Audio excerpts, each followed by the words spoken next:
I'm 28 years old, and I live and work in Austin, Texas.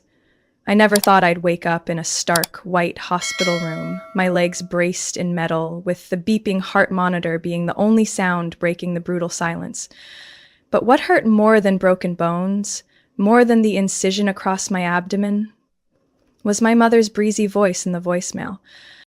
"Hi, sweetheart, it's Mom. Your dad and I are already at the airport. We're about to board our flight to Florence with Connor. The doctor said you'd be in the hospital for a while, so we figured there's not much else we can do. Don't call us while we're in Europe. The roaming fees are too expensive. Get well soon. Oh, and thanks for the credit card. I used it to book the tickets. Ciao." I tossed my phone onto the hospital sheets.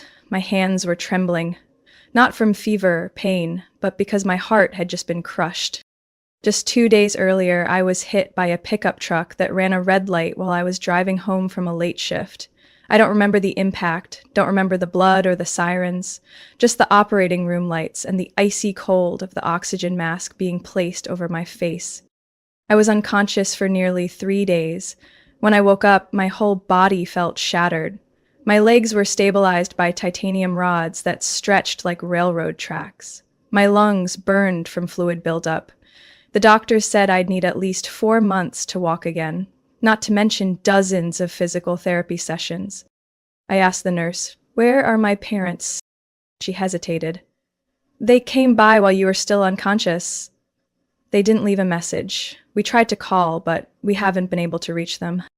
I tried calling. 3 calls. Each went straight to voicemail. It wasn't until the next morning that I saw the voicemail from my mom. A short, weightless message that cut through me like a razor blade. Connor, my younger brother, had always been treated like something fragile and precious. He dropped out of college, struggled academically, and at 25, still lived in my parents' basement, gaming and starting a business with the money I sent home every month. And me, a software engineer, financially independent since 21, still sending money back to help pay off their debts, their car, even my dad's golf club membership. Now they were in Florence, posing in front of the Duomo, eating pasta with $100 glasses of red wine, using the credit card I opened to book their business class tickets. Meanwhile, I was lying here alone without a single genuine check-in. The laughter in that voicemail twisted my stomach. My mother laughed, Connor laughed, and I swallowed my tears so the nurses wouldn't see how broken I really was. When Dr. Clara came in to check my vitals, I couldn't hold it in anymore. I broke down sobbing, my whole body shaking, and whispered like I was confessing a crime. They went to Italy, left me here. Clara set down the chart and sat beside my bed, her eyes darkening with disbelief. "I've been a doctor for nearly 18 years, she said quietly. I've seen all kinds of families. Some camp out in hospital hallways for weeks. Some visit once and vanish, but leaving for Europe right after their daughter nearly dies? I've never seen that." I let out a dry, bitter laugh. And they said I'd be fine, because there are nurses here, because there's nothing else they can do. The air grew thick. I no longer felt the pain in my legs, only the weight pressing on my chest like something collapsing from the inside out. Outside the door, I heard a nurse's voice. "She's awake. I brought her breakfast." I turned my head away and wiped my face. I didn't want anyone to see me like that. But deep inside, I knew something with crystal clarity. I had been betrayed. Not by a sudden accident, but by the people I once called family. From the outside, my family always appeared polished and admirable. My father, James Whitaker, was the principal of a public high school in San Antonio. My mother, Lorraine, ran a small flower shop well known for her elaborate and artistic wedding bouquets. They showed up at every community event, always holding hands, smiling with neighbors, and never missed a Sunday church service. And me? I was the reliable daughter, the one who learned to cook dinner when mom was busy with orders, did her homework while dad lectured other teachers during dinner, and stayed silent whenever Connor was blatantly favored. I've never forgotten my 16th birthday. Mom promised to close the shop early and take me to my favorite restaurant for the first time in months. I sat in my new dress, waiting on the sofa for over 2 hours, until I got a blunt text. Sorry, sweetheart, Connor just got called into a last-minute scrimmage. I can't miss it. I ate instant noodles alone. The small birthday cake I had ordered from a local bakery still sat on the table because I knew if I didn't take care of it, no one would. Connor is 3 years older than me. Tall, handsome, good at basketball, and terrible at everything else. He struggled in school, went through girlfriends constantly, dropped out of college during his first year because the environment wasn't right, and was always called a soul still finding his way by my parents.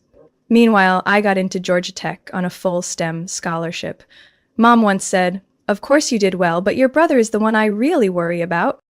Dad used to tell neighbors, my daughter got hired by a major tech company in Austin. But he missed my graduation party. The reason? Connor lost his car keys and Dad had to drive 3 hours to Houston to pick him up. I learned not to expect anything. No one showed up at my academic awards ceremonies. No one picked me up after my wisdom tooth surgery. I got used to standing behind the camera, taking photos of Connor's medal ceremonies, then scrolling through them alone under the glow of my phone screen. After starting a job at a fintech company, I moved to Austin and handled everything myself, from rent to health insurance. Every month, I still sent at least $2,000 home, covering my parents' car payments, helping with household expenses, sometimes for house repairs, Dad's joint supplements, and startup money for Connor. The first time I sent money, Mom called crying. "No one's ever helped me like you. I'm so grateful." I believed her. But the following calls turned into requests.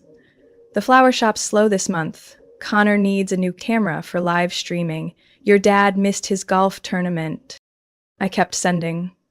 I tracked each payment in a color-coded Excel sheet. House, car, little brother, emergencies, and temporary, a column that never disappeared. On a rare visit home, I noticed a brand new TV in the living room with surround sound wired into the walls. Connor grinned. "See this? It's our home theater setup. Your money really made it happen." I gave a crooked smile, gripping the arm of the couch. At that time, I was using a second-hand laptop I bought off Craigslist.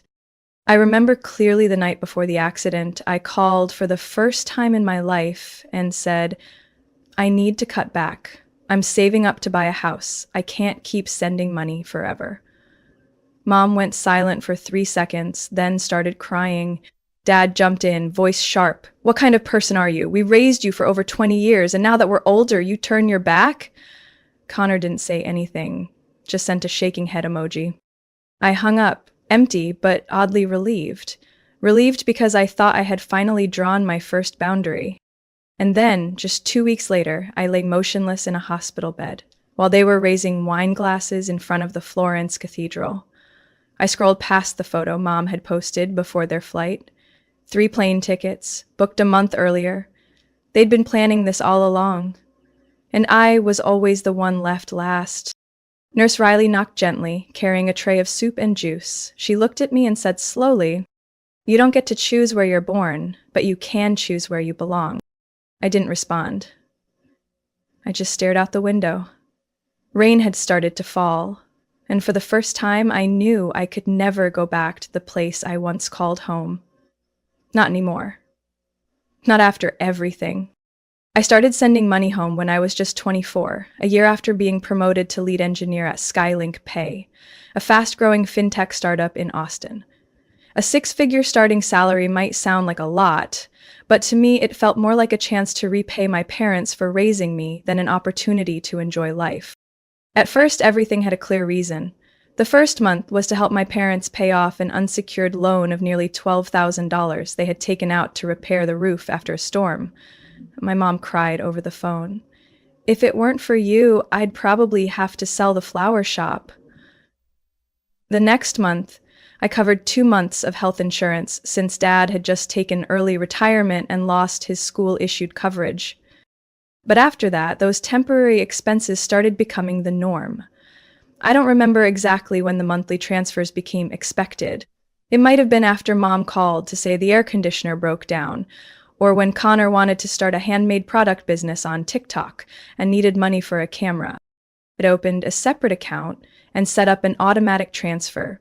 $3,000 for my parents, $1,500 for Connor, plus another $200 for unexpected costs. When there weren't any, they still spent it all. One month, I received a credit card bill with a charge from a car dealership in Dallas. They had placed a down payment on a brand new pearl white SUV that Mom called a reward for years of hard work. I don't recall ever agreeing to that reward, but Mom said, "You don't need a new car. You live in the city. We need a safe vehicle to visit your grandma." I didn't know how to respond other than paying off the remaining $12,000 to avoid losing the deposit. Connor was still bouncing between business ideas that I'd never seen produce a single dollar of profit. When I asked about the $2,000 investment I sent last month, he shrugged. "Are you investing or auditing me? It's a startup. Maybe we lose money for a few years first." Once, I called Mom to ask why this month's expenses jumped by nearly $2,000. She said, "Your dad accidentally signed up for a premium golf membership. They won't let him cancel, but he deserves it, sweetie. Life's short. He has so few joys." That line, "your dad deserves it," repeated itself every time I questioned an expense. When they installed a backyard pool, when they upgraded the sound system in the living room, when Connor upgraded his gaming PC, calling it a work tool. I kept a spreadsheet of every cost. $1,500 monthly for the house bills, $1,000 for the car, $2,500 for general living expenses, $500 for Connor's marketing course, and countless other odd charges. Roof repairs, new sofas, even dog food for the newly adopted purebred Pomeranian named Biscuit. Monthly totals often exceeded $8,000. One month, I sent as much as $9,400. When I asked if we could pause a few items so I could start saving to buy my own home, Mom sighed. "You know your dad has high blood pressure," saying that might upset him. And Dad just texted, "If you don't want to help anymore, just say it. No need for excuses." I was still living in a rented apartment, barely 700 square feet. My fridge was nearly always empty because I was too exhausted to cook. I declined every coworker gathering, afraid that using my personal card might throw off the family budget. I told Skylar, my college best friend, during one of her visits. She looked at the expense breakdown on my laptop and asked me bluntly, "So, if you got seriously sick, what do you think they'd do?" I let out a bitter laugh. "They'd worry. I mean, I'm still their daughter, right?" She didn't say anything. She just gently closed the laptop and looked at me with quiet, heavy eyes. I sat in the car, hands still gripping the steering wheel even though the engine had been off for nearly 10 minutes. Inside the house ahead, the kitchen light spilled through the foggy window, casting the shadow of my mom flipping meat on a skillet. Connor sat in front of the TV, game controller in hand, feet propped on the table like he didn't have a single care in the world. I took a deep breath, trying to keep my voice steady as I walked into the house. "I need to talk." My dad, James, looked up from his newspaper, voice heavy. "What is it, another emergency expense?" "No, the opposite. I want to reduce the monthly support." No one said a word, just the crackling sound of oil in the skillet. I went on, "I can't keep sending $8,000 every month. I need to save for a home, for my own future. I'll still help, but more reasonably. In 3 months, I'll cut it in half. Then after that, it'll depend on actual needs." My mom put down the skillet and turned around. She didn't say anything for a few seconds. Then the tears came, like they had been waiting. "You don't love us anymore, Riley." I swallowed the lump in my throat. I'd expected this reaction, but it still hit hard. "It's not that I don't love you, but—" "Then why," my mom cut in, "when you were little, I skipped lunch just to buy you a new gym outfit. Your dad drove 3 hours every week just to bring you home for the holidays. Now that you've made it, you want to liquidate your duty as a daughter?" "Lorraine, let her speak," my dad said through clenched teeth, though he didn't look at me. He was gripping his coffee mug tightly. Connor stood up from the couch, headphones still on. His voice came from across the room. You're the type who kicks down the ladder once you've climbed up. Connor, I turned to him. You don't do anything. You don't work, don't study, don't pay a single bill. I can't keep supporting you like a child. I'm your brother, Connor shouted. You once said family comes first. What now? Your money matters more than us? Dad stood up, voice low but firm. You live alone in the big city, high salary, no family, no kids. Why suffer over sending a little money back? Or are you planning to move to some luxury neighborhood and cut ties with us altogether? That's not it, I heard myself almost pleading. I just want some financial safety. Every month, I only keep enough for rent and food. Everything else goes into this house. I'm exhausted. My mom collapsed into a chair, face in her hands. Her voice came out choked. You're this family's only hope, Riley. If you abandon us now, how is that different from pushing me into a pit? Dad just shook his head, voice bitter. Fine, no pressure. Cut it all off starting next month. Keep your money and build that dream castle of yours. Doesn't matter how your mom survives. Connor slammed his door, yelling, When you need us, don't call. I stood frozen in the living room. No one looked at me. No one asked why I couldn't sleep, why I worked late, or why I skipped vacations out of fear I wouldn't have enough to send.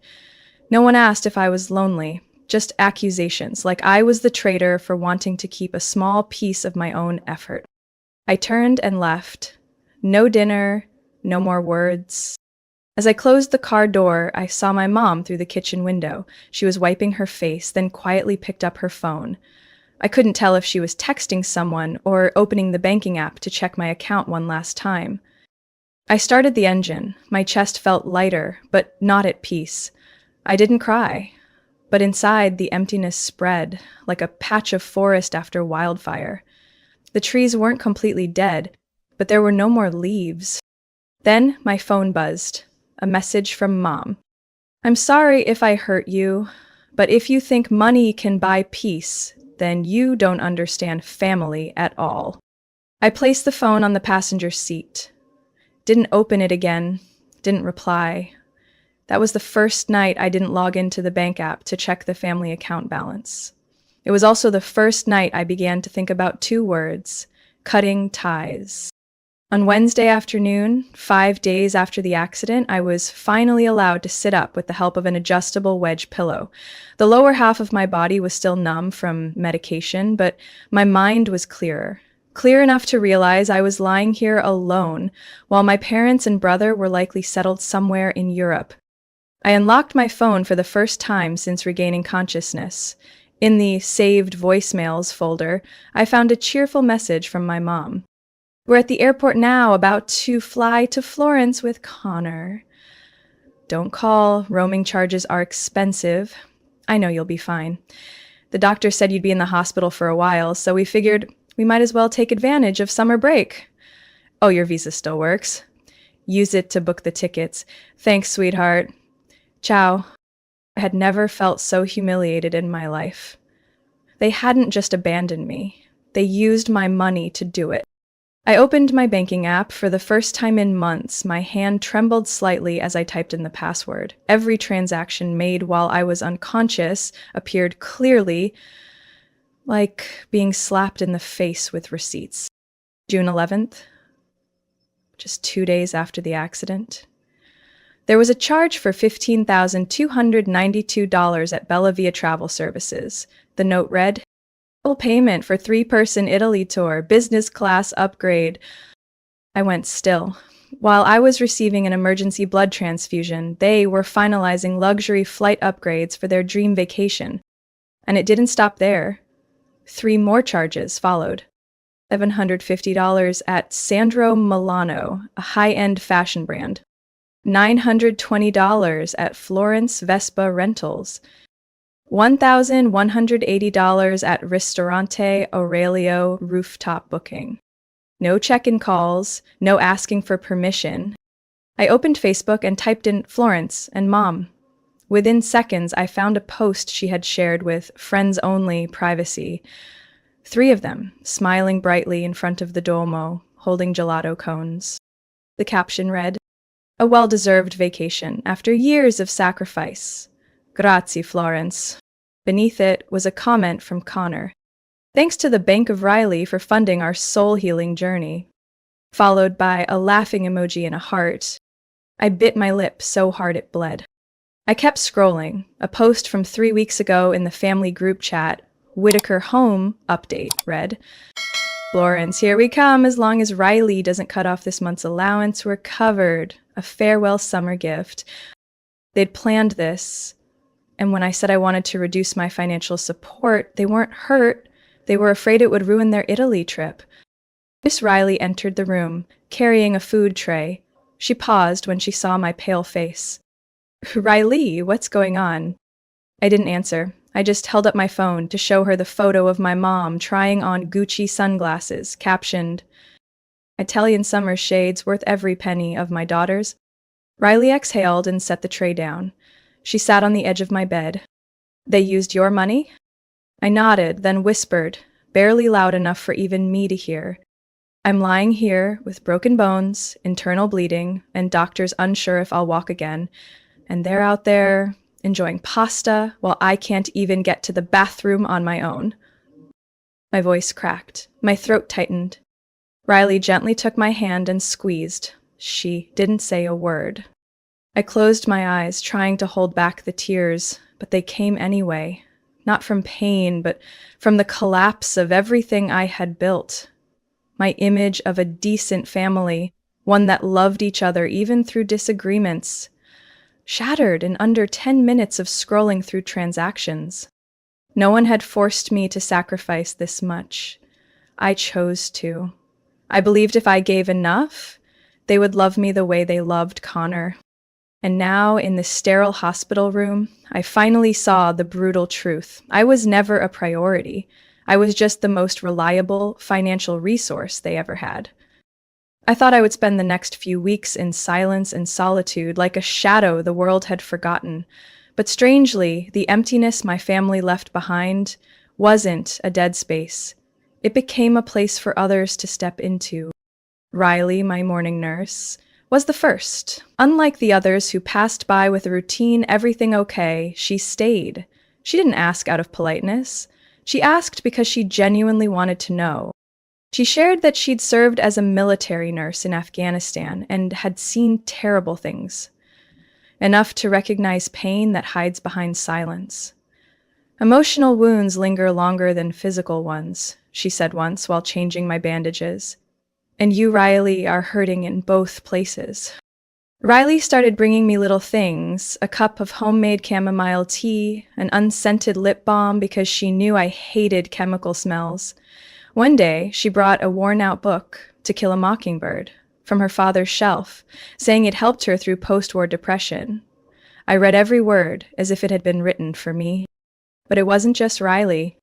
My primary physician, Martinez, a Mexican-American woman in her 40s with a voice warm as hot cocoa, began stopping by even outside her rotation.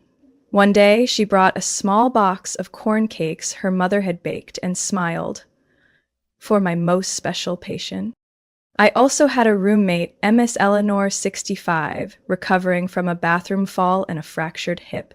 At first, I thought she was aloof, always wearing sunglasses and listening to opera, but on the third night, when I broke down crying, she pulled off her headphones and simply asked, "Need someone to sit with you?" From then on, each afternoon while I struggled to lift my legs off the bed and practice walking, Miss Eleanor sat by the chair, holding a tiny stopwatch, counting how many seconds I could hold my stance. Every step is a victory, she often said. No one, not even family, gets to take that from you. Even Leroy, the janitor, over 60 with silver hair close to his scalp, knocked on my door every morning with a toothless grin I'd come to look forward to.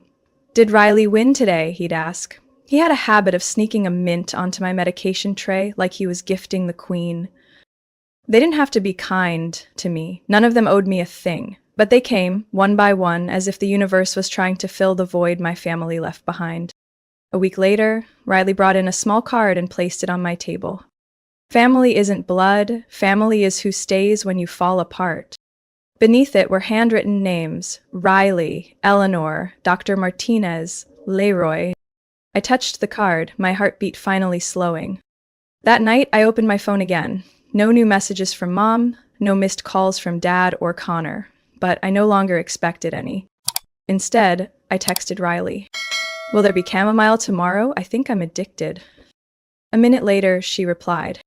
Bringing ginger cookies too. You might fall apart, but your taste buds never do. I laughed. For the first time in weeks, it wasn't bitter. It was real. I looked up at the hospital ceiling. It didn't feel cold anymore. Because finally I understood. I wasn't alone. And sometimes family is rebuilt from broken pieces, with the quiet kindness of strangers. 4 a.m. I woke up from a sharp pain in my left hip, but this time I didn't press the morphine button. Instead, I turned on the nightlight and opened my laptop. Tonight, I didn't want to go numb. I wanted to feel everything, both the pain and the growing determination in my chest. It was time to reclaim what was mine. I started by calling Ava, an independent financial advisor Riley had recommended. She used to be an auditor at a national bank with a voice that was sharp but strangely empathetic. Really, the first thing we need to do is take back full control of your financial system. Who currently has access? My mom. And Connor. Do they have legal power of attorney?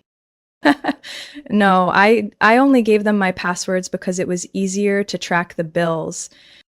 Good. That means they don't have legal authority, which means we can act immediately. Within 3 hours, Ava helped me shut down all my old bank accounts and opened 3 new ones at a different bank. With higher security, 2-factor authentication using a separate device. I changed every password, from banking to digital payment systems and all linked crypto wallets.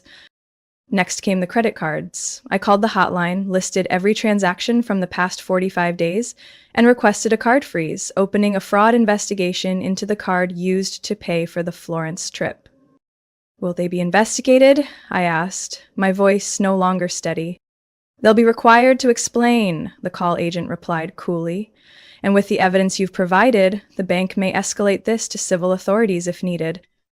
I paused, took a deep breath, then continued calling the power company, the internet provider, the auto insurance, the health insurance, every service, registered in my name but serving the house in San Antonio, and canceled each one. I called the car dealership I was financing 2 vehicles through, an SUV for Dad, a sporty sedan for Connor. I didn't want to keep anything. Can you arrange a repossession? I asked. As long as the contract is in your name. It is. I'm the sole signer, and I want to sever every tie to them.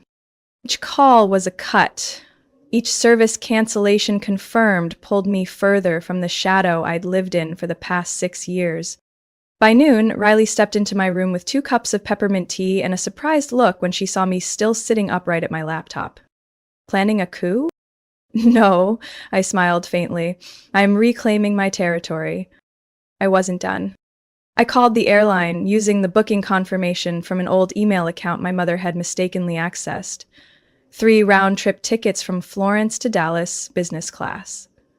I canceled them, got the refund sent to my new account, and added a note to the booking file. Transaction made without account holder's consent. You're leaving them stranded, the customer service rep asked softly. No, I'm letting them pay for themselves, for the first time in their lives. That afternoon, Riley called her brother Derek, who had an old but sturdy pickup truck. The 3 of us planned a little visit to the old house. The hospital agreed to discharge me for the day as long as I had transport and mobility support. I sat in a wheelchair, holding a list of personal items still locked away in my parents' house. My college savings book, my grandmother's necklace, my birth certificate, old family photos, and even the first sketch I ever drew at 10. Something my mother once called useless but worth keeping. The San Antonio house wasn't locked. Security cameras were off. I used my old key and stepped in like a guest, retrieving stolen fragments of my life. We took nothing but what was legally mine. Riley had printed the list, and I checked off each item like I was scanning groceries. Derek gasped when he saw the gaming PC Connor had set up in the living room, still in its original packaging, marked Riley's card. Thanks, Sid. I didn't smash anything, didn't write on the walls, didn't leave behind rage. I just stuck a post-it note on the fridge. I'm no longer your sponsor. Please find another way to live. We left just as the sky turned dark. We took no vengeance, only clarity. At 2 a.m., I knew they were back when the phone rang. The screen said, Mom Cell, a number I hadn't blocked, just monitored. I didn't pick up. 10 minutes later, the messages flooded in from Mom, Dad, Connor. First came the anger. You think this is funny? We're stranded at the airport with declined cards. How dare you? And the threats. You cut us off financially. You cut us off for good. I'll never forgive you. We'll sue you. And finally, the emotional manipulation I knew too well. Mom's blood pressure spiked. She cried in Florence, because of you. Connor has nowhere to stay if you took the car. Moved them all to a separate folder. I didn't reply. 3 days later, the hospital informed me that 3 people were at the front desk asking to see Riley Whitaker. No appointment. No flowers either. I looked at Riley, reading beside my bed. She closed her book and asked gently, Want me to stay? I nodded. You're the only family I have left. My parents entered the room, faces flushed with fury. Connor followed, still sunburned, clearly straight from the beach. They froze, seeing Riley sitting there calm, like she belonged. Mom spoke first. Do you even realize what you've done? Abandoning your family mid-trip? Humiliating us in front of friends? Stealing family money. I looked straight at her, no trembling this time. No, I just took back what was mine. Dad slammed his hand against the window. You're acting like a stranger, no warning, no notice. How is this not just throwing us out on the street? It's different, I said. You still have a home, just not one I'm paying for anymore. Connor jumped in, snapping, You ruined everything. If you didn't want me, fine, but you took the car. You want me to walk? You're 25, Connor. You can work. You can buy your own car. I don't owe you a sandwich, let alone a sedan. Mom began to cry. Not shock tears, but what I used to call her emotional weaponry. Don't agree with you. I don't understand. I love you, Riley. Families where we lean on each other. How can you push me to the edge like this? I leaned over and picked up the envelope I'd already prepared. These are the terms if you still want to be in my life. Dad opened it, flipping through the pages. 3 items. No financial support in any form. Contact only with prior consent. If boundaries are violated, contact ends completely. Is this a contract? Dad sneered. The boundary, I replied. Mom crumpled the envelope. I won't sign. I won't accept this. You're no daughter of mine. Connor threw the car key card onto the table. Go live with your nurse. They left. Slammed the door so hard the vase shook. I sighed. Not from pain, just relief. Riley sat beside me again, saying nothing, just holding my hand tightly. You okay? She asked. I nodded. They don't control anything anymore. For the first time in my life, I get to choose. 3 weeks later, I was discharged. Riley picked me up in her brother's borrowed SUV, the trunk packed with soft bedding, a lumbar pillow, and a small sign, Riley's New Journey. I moved into Eleanor's apartment, the elderly woman I'd shared a hospital room with, who insisted on charging a symbolic rent. Every morning, Riley drove me to physical therapy. Every night, I read by the window, slowly learning to stop checking anyone's bank account but my own. One evening, Riley asked, If you could go back, would you change anything? I shook my head. No. Because if none of it happened, I wouldn't know what home really means. She smiled. Then welcome home. Riley's story is a powerful reminder that love does not mean unconditional sacrifice. In real life, some families build relationships on dependency and manipulation, turning the kindest person into a silent victim. But when we dare to set boundaries, when we reclaim ownership of our own lives, it's not betrayal. It's a courageous step toward healing. Because sometimes true family is found in the kindness of someone we least expect. What do you think of Riley's choice? If you were in her shoes, what would you do? Share your thoughts in the comments.